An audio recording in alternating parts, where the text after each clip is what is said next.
What's up, everybody? Good evening. Welcome to Crosswalk. I think we're having some problems with our live stream audio. It seems to be skipping. So that is very unfortunate. But what is not unfortunate is that you're here. Because you're in person. We're going to play a game. And what I need is an adult from each squad to come up here and get $100 Jesus buck, which buys you nothing. Okay? $100 Jesus buck. Okay? An adult per group. Here we go. Come on, adults. Y'all need to get up. Let's go. Just take one. You're going to be representing your square. I'm trying to talk away, so I don't read them. We're going to play a game called Dollar Store or So Much More. It's really simple. Your section is going to vote, just like you've been doing in all these games. And we're going to show you an item that you can possibly purchase for Christmas. And you're going to have to guess if you can get it at the dollar store. Or if it's more expensive than the dollar store. So here's the deal.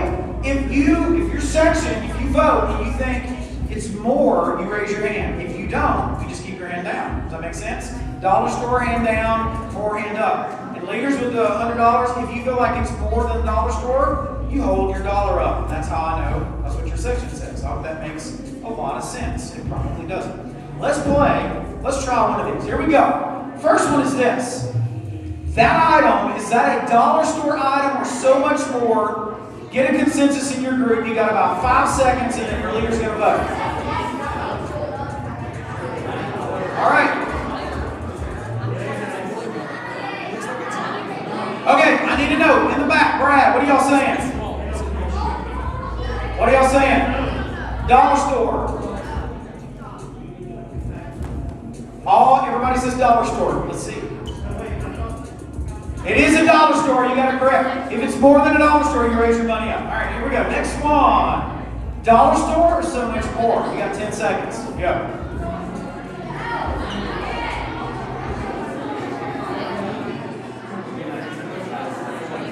Dollar store or so much more?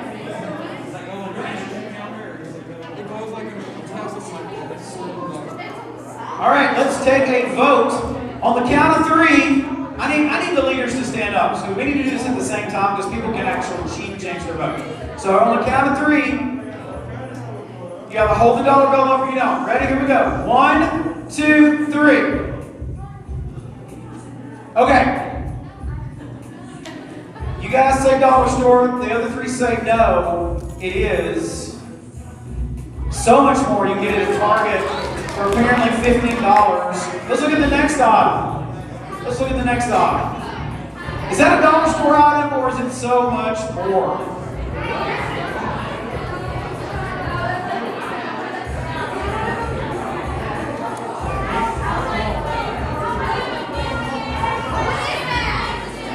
What? I don't know what you're saying. I can't understand Mascanese. I'm thinking it's a doormat. I don't know what it is, honestly. It just says 'tis the season. 'Tis the season. All right. Let's see what you're going to vote. Dollar store or more? I'm seeing 3 mores in a dollar store. Let's see what it is. It is so much more. So y'all get a point. Apparently you can get that $35 at Pier 1. They're not even in business anymore, and that's why. All right, next. Here we go. Dollar store or so much more? What do y'all think? What do y'all think? Come on, y'all got to help your leader out. Don't be sitting there looking like you ate too much turkey. All right, let's vote. Here we go. Elizabeth. All right, I think I'm around everybody. Everybody says dollar store. Let's see if you got a point. You do. Apparently you can go to Dollar Tree and get that. All right, next. That looks like something you hang, like one of those plaques you hang. Okay, dollar store or so much more. What do you think? You got about 5 segundos. 5 segundos. All right. Let's see. I hope you guys are keeping up with your point totals because I can't remember. All right. Your answer is 3 more's $1 store, right? It is dollar store. You got a point, senior high girls. All right, here we go. Dollar store or so much more. What is it? Vote. Up means more, down means dollar store, I guess. I don't know.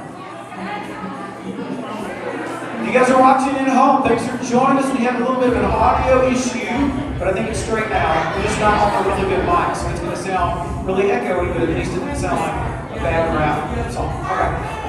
All right. I'm seeing all 4 say more than a dollar store. It's a nativity scene. It's a little crusty. It's $270 at Macy's. What the crud? Jesus is rolling over in the manger on that. All right. Dollar store is so much more. What is it? Dollar store is so much more. All right, senior high guys, what do y'all think?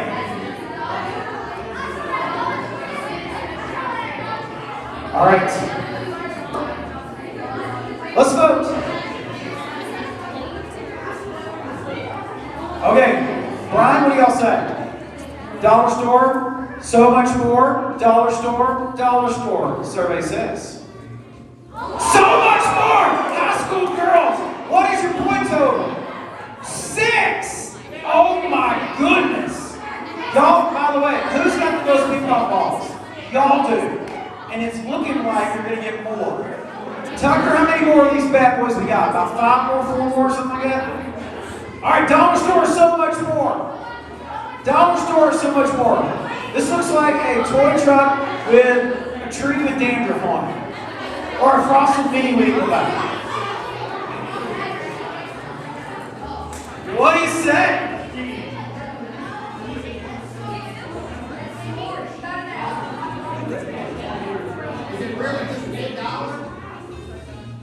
I don't know. That's a good question. I didn't make this one up. All right, let's see your vote. Dollar store and 3 so much more. Let's see what it is. So much more. Y'all get a point. Let's get a point total. Let's get a point total. Senior high guys, how many points you got? 6, 7, 6, 2. Okay. All right. I want to remind you guys to please wear your mask, okay? I've seen a lot of you guys with your mask on, okay? All right. Dollar store is so much more. 4? Okay. Dollar store is so much more. Those are things, I think you hang them. I don't know. That can also be tags on a present. I don't know. It looks weird. It's suspect. It's sus. They say. Okay. All right. Yo. Let's vote. Brad, what do you guys say? Dollar store, dollar store, dollar store, dollar store. Let's see if you're all right or all wrong. If you're all right, you get a point. All right. How many more, Tucker?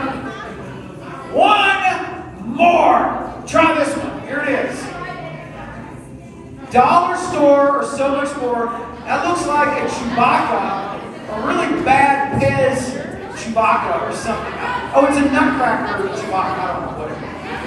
Whatever. All right. Let's see what you say. So much more. So much more. Ladies in the back, so much more. All of you say there's no way you can get this at the dollar store. But you know what? This is America. And we import from China. And there's so much. Okay, let's see what it is. I don't know what this is. It is $1,710 at Macy's. That is ridiculous. That is terrible. All right. Let's get a final vote, a final tally of points. Guys in the back, y'all got 8. Let's give them a hand. Everybody give them a hand. Ladies in the front, y'all have 6. Let's give them a hand. Come on, this is sportsmanship. Guys in the front, 9. Brian, how many do y'all really have? This reminds me of an election. I'm just saying. How many do y'all have in the back? See, Are we still getting? How many of you really have Dan? For real? How many of y'all have? Do y'all have 9? You have 10? Okay. I don't know what to do here. I think we should drag this out. Slow down the transition. Y'all have 9? 8? Dan says 8. Y'all say 9. Ladies, you win again. Come on up here. One of you come on up here. Thank you for being honest. Hey, can I just say this? High school guys. Hey, for being honest, high school guys. Somebody come up here. Here we go. I'm going to give you guys 5 points. Congrats. All right? I don't want that. It's not your mind thing. All right. Listen to me. Here we go, Reese. Okay. There's 4. 5, 6, 7, 8, 9, 10. All right. Okay, there's 10. I think everybody should be really respectful and give the high school girls a big hand. Come on. Y'all are bringing it tonight. You really are. Okay, are you sure you got that? Okay. Oh my goodness. Oh boy. All right. Hey, I want to welcome you guys tonight. Everybody say hi to the folks watching at home on the iPad. Thanks for joining us as well. We heard there were some last-minute quarantines at 5 o'clock today, so there are a few folks not with us in person, but you're here in spirit and you're online, so thanks for being here. And those of you guys that are here, God's going to do something big tonight, and I hope you're ready for it. What we're going to do right now is we're going to do a welcome without moving, okay? So everybody stand up. This is just like a lot of churches normally do, unfortunately. But here's the deal. Turn around to your neighbor and do your little whatever. Welcome everybody. The band's going to come up and we're going to do some worship tonight. All right? Come on up, band.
seated for just a moment. Tonight,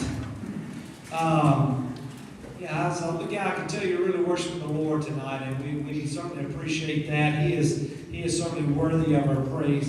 There's a text in this last song we just sang, Welcome the Healer, where we're asking the Lord to let His living waters fall on sons and daughters. A couple things about that. Sons and daughters, that's the children of Christ, the children of God, those who have asked the Lord to come into their life. That's what He's talking about, is to let His living water fall on them. But here's the part that stuck out to me. We will not resist your heart. I encourage you tonight, whatever you're coming from today, to not resist the heart of God and what He's trying to teach you and show you tonight.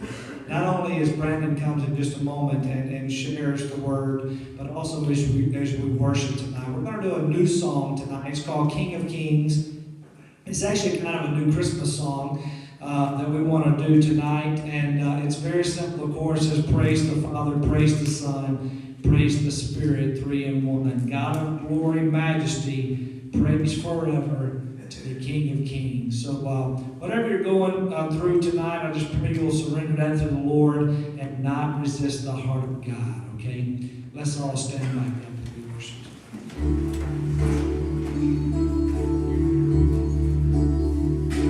In the darkness we were waiting, without hope, without light, till from heaven you came running. There was mercy in your eyes to fulfill the law and prophets. To a virgin came the word, from a throne of endless glory to a cradle in the dirt. You sing this with us tonight. Praise the Father, praise the Son, praise the Spirit, 3 in 1. God of glory, majesty, praise forever to the King of Kings. To reveal the kingdom come and reconcile the lost, to redeem your whole creation, you did not despise the cross. Glory in your suffering, you saw to the other side, knowing this was our salvation. Jesus, for our sake you died. Praise the Father, praise the Son, praise the Spirit, 3 in 1. God of glory, majesty, praise forever to the King of Kings. In the morning that you rose, all of heaven held its breath, till that storm was moved for good, for the Lamb had conquered death.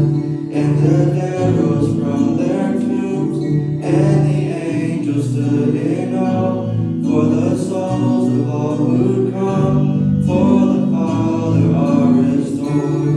And the Church of Christ was born, in the Spirit lit the flame. Now this gospel truth of old shall not kneel, shall not fade. By His blood and in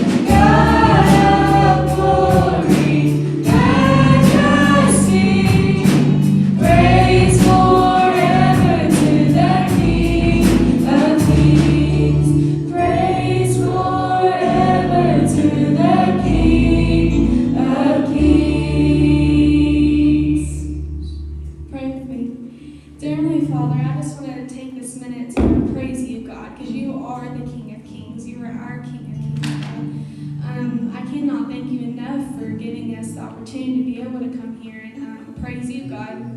I pray for everybody that's at home that they still feel your presence, God, as much as we feel it here tonight. I pray that everybody stays safe and that you keep us safe and that we are reminded that we are in your hands, God, and you are protecting us. And in your name, amen.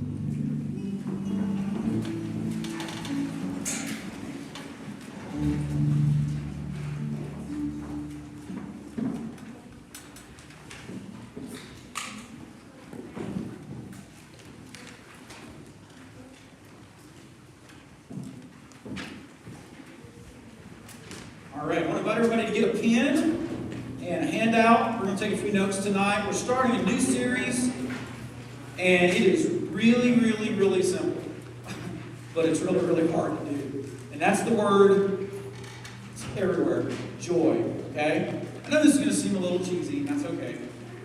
But I want everybody, let's say that word together, okay? This is a hard word for a lot of us. Okay, I'm going to count to 3. 1, 2, 3, joy. Seems like such a simple word. In fact, if you could pick one word to describe Christmas, this might be the word. I mean, there's a bunch of words you can pick, but this one comes up a lot. And yet, if I'm honest with you guys, I don't feel very joyful most of the time. And I especially don't feel joyful during Christmas. Christmas stresses me out. Okay? Even in COVID, it stresses me out. Even though there are less things to go do, it's just a crazy time. I love Jesus with all my heart. I love celebrating Jesus. That part I'm down with. What I'm not down with is all the 1,000 million things you got to do to get to that. And it's almost like we put all these things in front of Christ, and then we hope maybe He's there at the end. And that's the way it is with joy. And it got me to thinking about a story. I've told this story several times over the years, but it's one of the most powerful examples about what God wants to give you joy tonight. I'm just telling you. Joy is a big deal. We're going to unpack what exactly joy is. But we're content with something else. We're content having a bunch of other things and not with joy. And God wants to give it to you tonight. I mean, not in 2 years, not when you die and go to heaven. He wants to give you the joy of the Lord tonight. And there's a reason we don't experience it. We are content to settle for less. So when my boys were little, I would often take them into, I'd leave mom at home, and we would go do some of the shopping at Walmart so we could get in and out quicker. But my boys, I would always pick one boy and say, hey, we're having a daddy day, and I would take them to go eat at McDonald's or something, and then we would go to Walmart, and I would always buy them a toy, or a pretty good toy, inside Walmart. I gave them a price range, and I'd let them pick something out, and we would buy it. And almost without fail, the boys, when they're really little, they would go into Walmart, and they couldn't get past this. Look at this. They couldn't get past these things, the trinket machines. Y'all know what I'm talking about? The claw. Some of you are like, I'm down with the claw. I can get it. I can get it for you. I'm like, what are you getting? Something that costs $1, but you can make it twirl around and grab and pick it. The claw comes down, and it's like, it's almost got the diamond ring. And it drops it, But my boys would get hung up on the little, when I was growing up, they were 25 cents. Now they're like $4 or something. The little trinket machines, and then there's the claw, there's the little slosh or penny thing. You know what I'm talking about? You just see that money is about to fall in your lap. And you start looking at the money, going, oh my gosh. You start moving with the thing, and you never seem to get it, even when you bump the machine, But my boys would see the lights and hear the flash and see the toys, and they would stop at the entrance of Walmart. And I couldn't get them away. There was something better that I was going to get them inside the store that would last maybe a little longer than that. But they were content with just seeing what they saw. Y'all, that's the way it is with us in joy. Joy is inside the store, and we're going for something that's not as good as joy. Now, it's not bad. It's not evil. We're wanting to be happy. And there's nothing sinful about wanting to be happy. I don't think God wants you to be miserable. But there's something better than happiness. So let me go ahead and throw this out. Some of you may not agree. That's okay. Check this out. Joy, according to the Bible, is greater than happiness. Joy is greater than happiness. Again, happiness is not a sin, but joy is even better than happiness. And here's why. Okay, maybe some of you know this. You've heard this before. Happiness depends on your circumstances. Happiness is when things are good, I'm good. When things are bad, everything sucks. sucks, and and all that. We go up and down, up and down. If things in our life are going great, we're happy. If I don't get the thing, I'm sad. I can't tell you how many Christmases growing up that I got depressed because I didn't get what I asked for. I was so happy, and I would think it was joy, and I can't wait to get that thing. I've been begging my parents for it, and they would give it to me. When I didn't get it, I felt terrible. And again, happiness is okay, but joy is better. Here's the difference between joy and happiness. Happiness looks at your circumstances. Get this. Joy looks through, past your circumstances. Joy is not dependent upon your circumstances. What's happening to you? Joy is stable. Happiness is volatile. Happiness goes up and down like the stock market. Joy is like a mountain. It's solid. It's a foundation. And one of the fruit of the Spirit, if you have Jesus in your heart, is love. What's the next one? Joy, peace, patience, kindness, goodness, and a bunch of other great things. Joy is a fruit of the Spirit. In other words, when Jesus is in you, living in you, you have joy. And yeah, you're smiling. But and here's the deal. You can have joy in the worst of circumstances. Paul, in the Bible, wrote Philippians. Okay? In prison. You know what the theme of Philippians is? Rejoice in the Lord always. And again I say, rejoice. Philippians 4:4. Paul wasn't saying prison's great. I love the food and the free TV. That's not what he was saying. He was not saying that at all. Prison was horrible. The Roman prison was terrible. He wasn't saying, I'm happy to be in prison. He was just saying, you know what? There's something on the other side of this cell that I'm counting on, that I know is there. His name is Jesus. Y'all, joy is a big deal. Y'all, check it out. So we got the word joy down here. Got this at Sam's Club. Got a really good deal on it. And the word joy there. Some of you that are really, some of you are being bothered. I promise there's somebody in here that this cross has bothered you all night.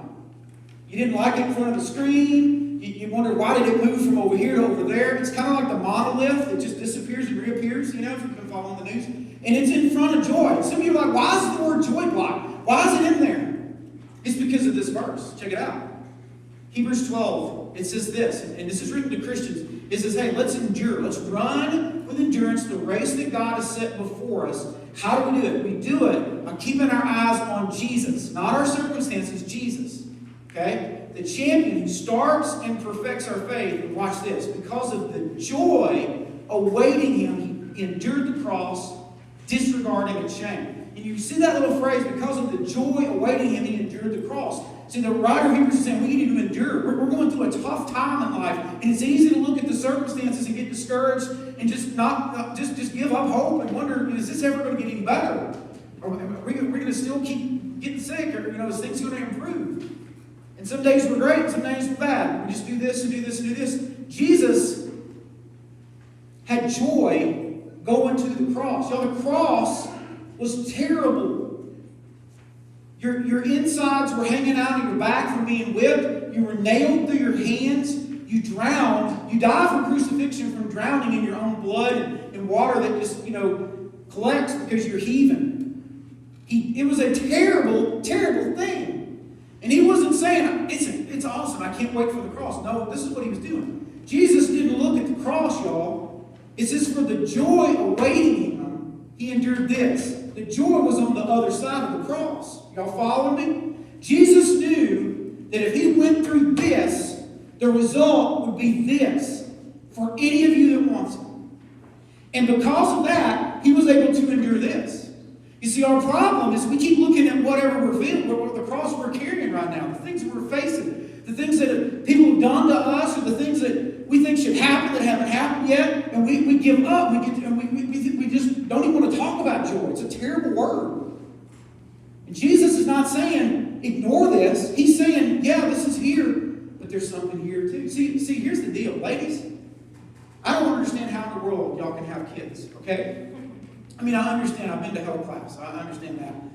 But Christy was pregnant with Cade, and I was just like, you have an alien inside of you. I could see her belly roll like an elbow or whatever, and it was like it's coming alive, And I saw the ultrasound and how big Kate was. He was a 10-pound baby, y'all. He was a toddler, okay? And I was like, how is that getting out of you? And I know it's TMI, but I don't care. I'm just telling you, I'm saying, how are you doing this? And this is what Christy told me. It's going to be terrible.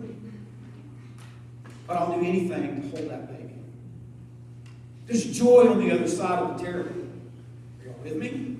How can you have joy when you're in prison? How can you have joy when things aren't good in your life? It's because there's something on the other side. Y'all, Christmas starts with Jesus. It doesn't mean that we do it that way, but it's supposed to start with Jesus. And get this. Write this down. Joy starts with Jesus. The reason most of us don't have joy is because this is all we are counting on. This world is our home. This is all we're thinking about, prepared for, stressing about when we don't think about Jesus. Now there's joy, and it starts with Jesus. If you keep Jesus, how do we endure? The writer says it, keep your focus on Jesus. Now we can find joy in Jesus for 3 reasons tonight. Christmas shows us this. God is trying to tell you something by sending Jesus, more than he wants to save you, which is big. But there are 3 things that Jesus came out of heaven and came down to earth that tell you and me that ought to give you some joy tonight. The first is this. I hope you'll write this down. Christmas tells us this. We can find joy in Jesus because we need to know that God is with us. God is with us. Christmas teaches us that God is with us. Now, I'm going to show you guys a really short video. And some of you are going to be mad at me because this is pretty, I don't think it's very graphic, but it is kind of, it's not for everybody. So you might want to close your eyes. Some of you probably have already seen it on social media. About a guy who I think was golfing and saw that a gator took a puppy. And instead of saying, wow, that was neat, let's leave, he did something about it. Watch this. This is actual footage of a man rescuing a puppy from an alligator. Okay, so check it out.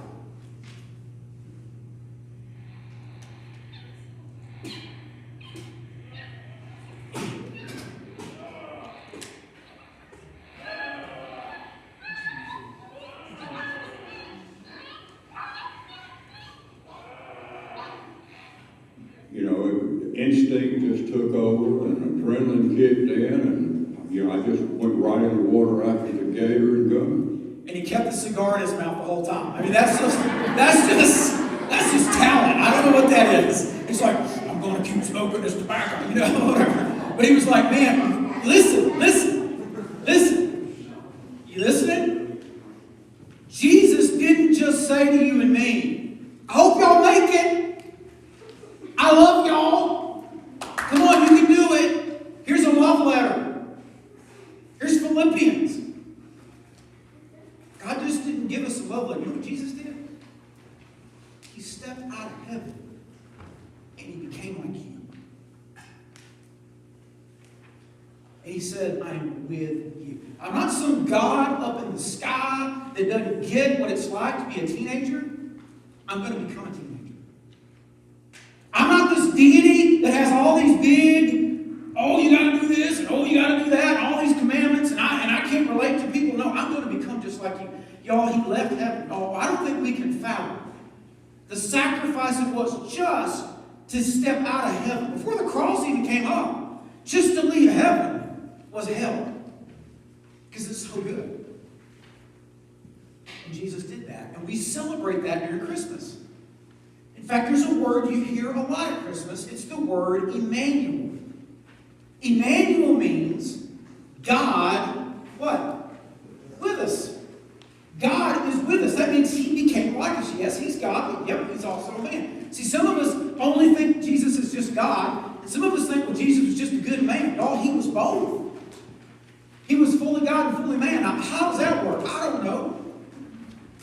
But he's God. Y'all, he was born just like us, just like the man left the golf course and got in the water and got dirty and rescued that puppy just because he wanted the puppy saved. Jesus left heaven and came down to be with you to change your life, to give you not just joy, but love, joy, peace, patience, kindness, goodness, gentleness, faithfulness, self-control. And not only that, a place forever with him in heaven. It's better than anything you could come up with. I mean, look, Matthew 1:23. Matthew says, look, the virgin will conceive a child, and she will give birth to a son, and they will call him Emmanuel, which means God with us. And then over in John chapter 1, verse 14, the Word, that's Jesus, became human, and he made his home among us. He didn't love us from a distance. He got in the mess with us. You following me? Man, that'll get you fired up. You see, some of you think God just doesn't understand. God just can't identify with what I'm going through. This is not on your sheet. You might want to write this to the side, because God today told me to put it in here. Look at this verse. Hebrews chapter 4, verse 15. This Jesus, high priest, he understands, sympathizes with your weakness. Because he faced the same testing you do. We do. And yet, the difference between us and him is this. We sin and screw up and give in to temptation and do what we want to do and run from God. Jesus didn't do it. He gets it. He gets what it feels like to be tempted. He gets what it feels like to be rejected. He gets what it feels like to be lonely. He gets what it feels like to be misunderstood. He gets it. And he gets you. And God is with us. That ought to bring you joy, you know? Think about it. The other thing, number two, the other thing that Christmas teaches us, is this, that God is for us. He's not just with us, he's for us. Okay, now don't misunderstand this. Sometimes we think because I feel it, because I want it, then God must be wanting it and feeling it. That's not true. Y'all, what God wants for you is way better than anything you can come up for yourself. I mean, God's not always against what you want. But sometimes God says no to what you want because he's got something better in store. You're wanting the trinket machine, and God's got something way better in the store for you. And you just can't see it. You can't even fathom it. Some of the best things God's ever done in my life is say, no, Brandon. Not today. No. And then I get ticked at God. God, are you not a loving dad? And he goes, yeah, that's why I'm telling you no. You know how you spell love sometimes as a parent? No. I know that's not popular with you, but when you become a parent, you can thank me one day. You will tell your kids no. If you love them, you can tell your kids yes to everything. Oh my gosh. 2-year-old, I want a chainsaw. Okay. You just want to go to the ER. I mean, do you really? I want the shiny thing that blows up. No, you can't do that. But God is for you. I promise you. How do we know that God is for us? We know that God is for us because God came down to help us. That's how you know. God is for you. God for us means that God did for us what we could never do for ourselves. When I was a little kid, my mom made me take swimming lessons. I was with a little tadpole group, they called it. I think we had like tadpoles and minnows and sharks. I don't know, they had a piranha group. Those were the wild kids. I don't know. Anyway, there was all these groups, and I was in the beginners, and I was really good swimming in the rectangular pool from the short side to the short side and the shallow side. You know what I'm saying? Like if this room is the pool, which is smaller than this, I was good swimming from that wall over to that wall in the shallow end. But swimming the length of the pool to the deep end, heck no. Until the day the teacher said, every guppy's going to swim to the end of the pool. And I'm like, I'm not a guppy, I'm Brandon. I don't know what you're talking about. And so she said, go, Brandon, let's go. Let's go, Nemo. Come on, So I started swimming. Okay? Magnum PI music playing in my head, until about 4 strokes in, and I got about halfway in, and I breathed, and a little water got in my mouth, and I breathed water, and I panicked, and I went in, and there's my Instagram picture from that. No, I just pulled that off the web. But I'm literally drowning. I am freaking out. Now, as an adult, I'm laughing at this, but as a little kid, I was in the middle of the Pacific, y'all, with sharks, and I was going down. And my short little life flashed before my eyes. It took about a half a second. Anyway, but it did. And this woman jumped in. One of the teachers jumped in. She pulls me up, slams me down on the ground. I'm coughing up stuff. And she starts to come in and do mouth to mouth. And I was like, yes, you can do that. And she realized he's fine. He's an idiot. Anyway, but y'all listen, I'm just telling you. I could not save myself. I was in a position where I was really going to be in trouble. Unless I got outside help. Y'all, that's what it means when God is for you. Check it out. Romans chapter 8, verse 32. Paul says this. He says, if God is for us, who can be against us? Some of you tonight feel like everybody's against you. You feel like the world's against you. You feel like you're going uphill and everything's coming at you. Listen to me. If God is for you, who can be against you? They can't stand up to him. And then Paul explains how is God for us. He says, well, since he did not spare even his son, but gave him up. Y'all say this with me. Gave him up. What is that? For us. Since he gave him up for us, won't he also give everything else? Oh, look at this. Next verse. Next slide. For Jesus died, say it with me, for us. And he was raised to life for us. And he is sitting in the place of honor at God's right hand, pleading for us. So what in the world? How do we know God is for us? Well, it's pretty simple. First thing is this. Number one, he gave up Jesus for us. Y'all, he gave up Jesus. He said, here, I will swap you my perfect son so that you can be with me forever. Okay? The other thing is Jesus said, I'll willingly die for you. How do you know God's for us? Jesus died for you. He didn't just say, I love you. He showed you. Y'all, the cross was a demonstration of God's love. It wasn't just words that we say to sound good, look good, be good. It was Jesus putting feet to faith. It was Jesus doing what we could not do for ourselves. Pay the price for our sin. So Jesus died for us. The other thing Paul just said in Romans 8, he says that Jesus was raised to life for us. He didn't stay dead. He came out of the grave. And you're like, well, how's that for me? Because if you've ever been to a funeral, you wonder if there's any hope. And Jesus coming back tells you and me there's something on the other side of the end of your life that you can live for, that you can count on, that you can bank on. Not only that, check it out. Jesus is not only raised to life. Right now, what's Jesus doing? He's pleading for you. Y'all, I don't have time to go into it, but there's a verse in Romans that basically says that Jesus, when you can't say the right thing to God, you don't know how to express your prayer to God, that Jesus is there on your behalf as a lawyer, telling God exactly what you're trying to say. Because remember, he understands your every weakness. He gets you. He's for you. And he's also, like I said, he's with you. And the last thing, number 3, Christmas tells us we can have joys because God is inside of you. Now, there's an asterisk there. And know what I put. If you are saved. And that's the big if. Just because you come to church doesn't mean you're saved. Just because you quote the Bible doesn't mean you're saved. Have you really ever given your life to Christ? Because if you haven't, this doesn't apply to you. But here's the deal. If you haven't or you're not sure, you can totally know tonight. You can nail this down tonight. Y'all, we've got direct access to God because Jesus lives inside of us if we're saved. So I'm going to show you this, and I don't know if I've got time to do it. Yep, I'm going to make this. This is too good not to show you. So people wonder, how in the world can people talk to God back before Jesus? How did we have access to God? Well, here's the deal. We didn't. We were restricted.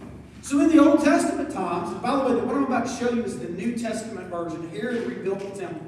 But it's similar-ish to the Old Testament. But check out this graphic. Put it up there. That is Herod's temple that was built. And in the time Jesus walked the earth, and actually a little after he died and rose from the grave, this is how people connected with God. And Solomon built a temple. Before Solomon, there was a tabernacle, and it was set up similarly. Tabernacle was more of a tent. It was portable. The temple was a fixed thing. And this was actually destroyed in 70 A.D. Because the Jews tried to overthrow the Roman government. The Roman government said, forget y'all, and they destroyed, they went and burned everything down. But let me just show you. I don't have time to go over all this.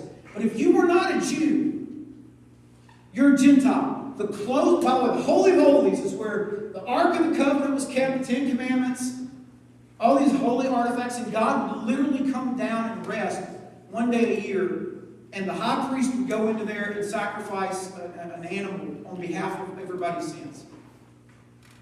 But go back one slide, Tucker, for me. Before you can even get to that, the closest you could get if you weren't a Jew is right here. You could not go any further. You're a Gentile. Can you help that? No, I can't help that. I didn't decide that. I'm a Gentile. I'm not a Jew. The closest you could get is the outside, looking in if you're lucky. You might see a little glimpse if they open the door for a bit, or the gate a little bit. They open the gate a little bit. You could maybe you could hear something. I don't know. That's as close as you could get. And then if you were a Jewish woman, the closest you could get, ladies, if you were a Jew now, was right here in the woman's courtyard. You got in, but you didn't get front row passes. You what I'm saying? As close as you can get. Why? Because you're a woman. You're like, what the heck's that about? Well, tell me about it. And if you were a Jewish man and you were able to buy a sacrifice, you could go into this middle part and go bring your dove, bring your innocent, without blemish animal that would be sacrificed on these tables on behalf of your family and your sins. And you're like, but yeah, then after that I can go inside, right? No, you can't. Only one person, one day a year, could go inside. Anybody want to guess who that was? The Jewish high priest. Remember what the Bible just called Jesus a minute ago? Now, because of Jesus, we have a who? A high priest. So guess what? We have access.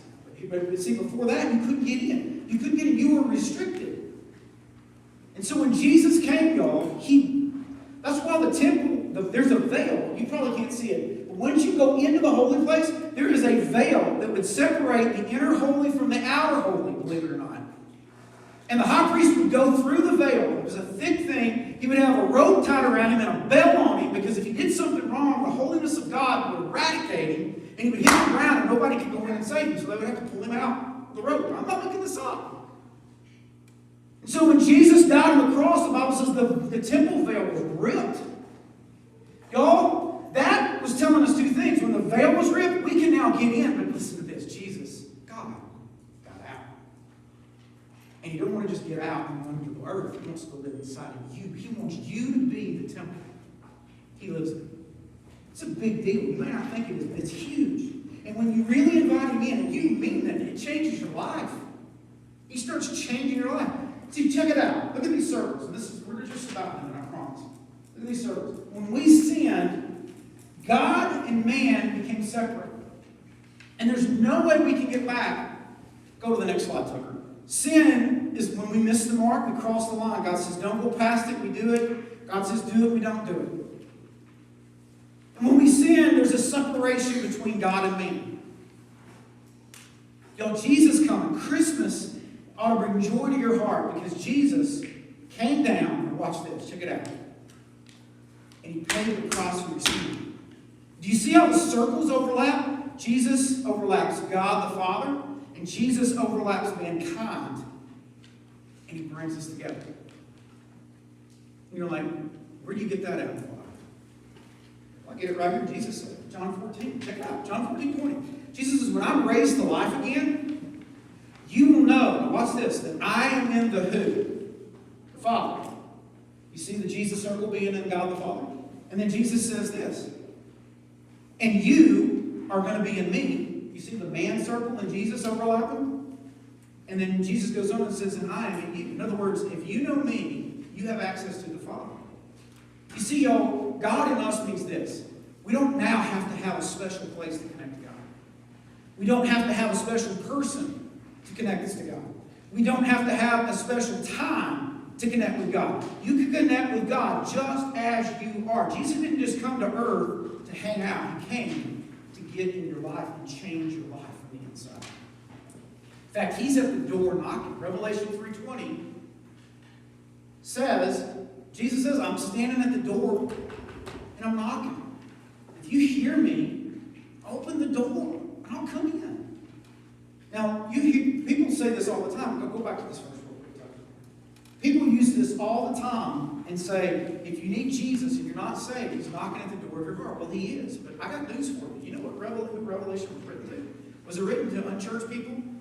It was written to who? Christians, people who are already saved. You want to know why? Because you can be saved and get to the point where you're no longer dependent on God. You become self-sufficient. You kind of push God to the side and say, I got this. And Jesus is saying, I still got you, but our fellowship isn't good. Let me back in. I'm getting saved again. Let's connect again. But y'all, truthfully, if you don't know Christ, he's also knocking at the door of your heart. Check it out. Look at this picture. There's an artist that painted a picture about this verse. Anybody notice something weird about the door? Anybody notice? There's no doorknob on the outside. The handle's on the inside. That door can only be opened from the inside. That's the way it works with God. God's not going to kick the door down and I'm up in here and I'm claiming you. You have to allow him in. And I'm just wondering, have you allowed him in? Y'all, the Bible, Christmas, have you made room for him? We can't really experience joy without Jesus. You're not going to ever really get Christmas without Jesus. You're never going to get it right. You're never going to really experience joy unless you've done something with Jesus. And you let him do something in you. I want you to bow your head just for a second. Real fast. You got to go. Real fast. Bow your head, your heart. If you're here tonight and you would say, Brandon, I know I'm a Christian. I know it. I made a commitment and I'm in it and I don't doubt that one bit. But man, I am far from God right now. I'm hearing him knock tonight. I'm not getting saved again. I'm already saved. But I can tell I've drifted a little bit. I've kind of become self-sufficient. And this has been kind of a wake-up. My life's not full of joy. My life's full of me. And I just want to let him back in tonight. Would you raise your hand up? You're talking to Christians now, not people that aren't. Let me see some hands. There ought to be several hands going up in here. That's good. I'm proud of you guys. I'm going to pray over you real fast. Lord, I want to pray for these students and even adults that raise their hand just now. That God, you would come in their heart. Not to save them because you've done that, but Lord, to remind them of what you've been doing and what you're going to do for them. Lord, help them to experience the joy, not just of Christmas, but as being a follower of Christ. God, encourage them tonight. Strengthen them in Jesus' name. If you're here tonight and you don't know Jesus, you should let him in. How do you do that? How do you open the door? Yeah, you tell him, hey God, Jesus, I get you died for me. Come on in, change my life. I accept you. I surrender. I give my life to you. I know you're with me. I know you're for me, and I want you to be living inside of me. So right now, I want you to do that, right where you're at. If that's you, just whisper that to God. Dear Jesus, I know you came to be for me and with me, and I want you to live inside of me. I surrender to you.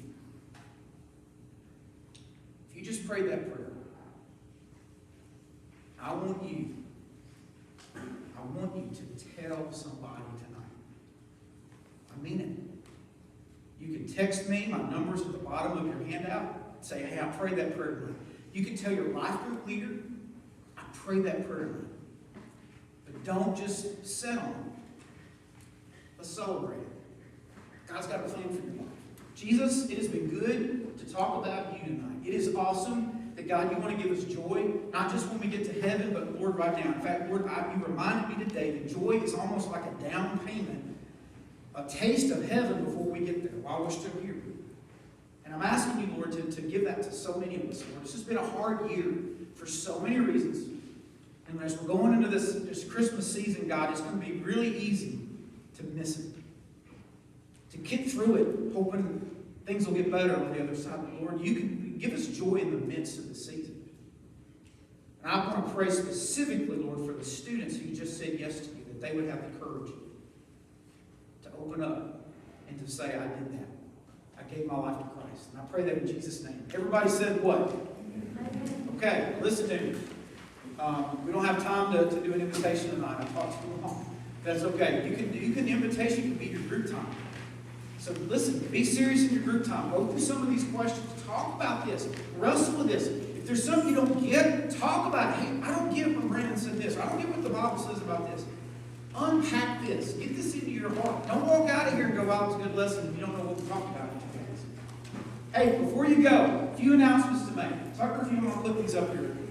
Skip past this on. Sunday morning, y'all, all month long in December, we're going to meet on Sunday mornings. You can count on it. The question is, can we count on you to be here? You know, it's very, very hard.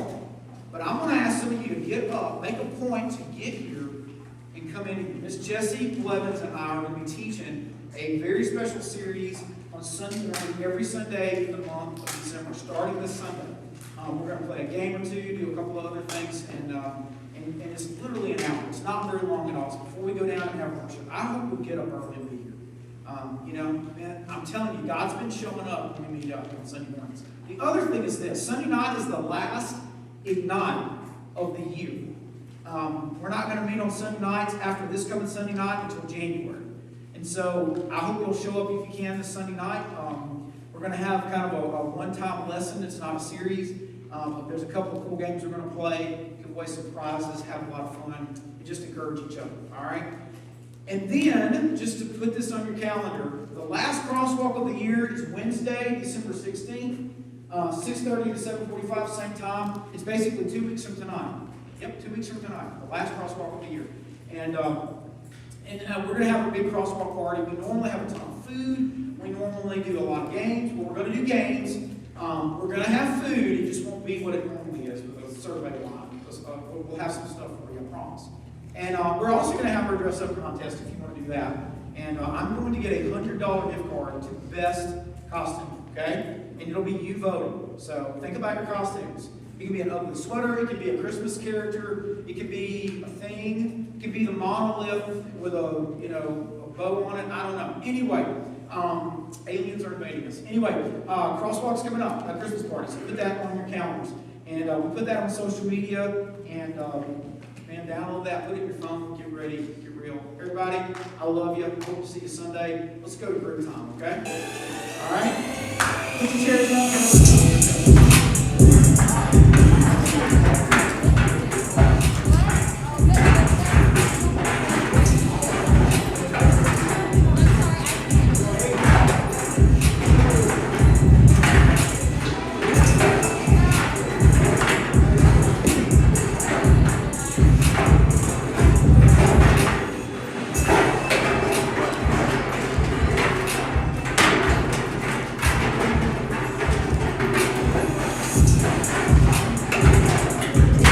Thanks for watching tonight. I hope to see you Sunday if you're out of quarantine. If not, we'll be live streaming. So we'll send you the link. God bless y'all.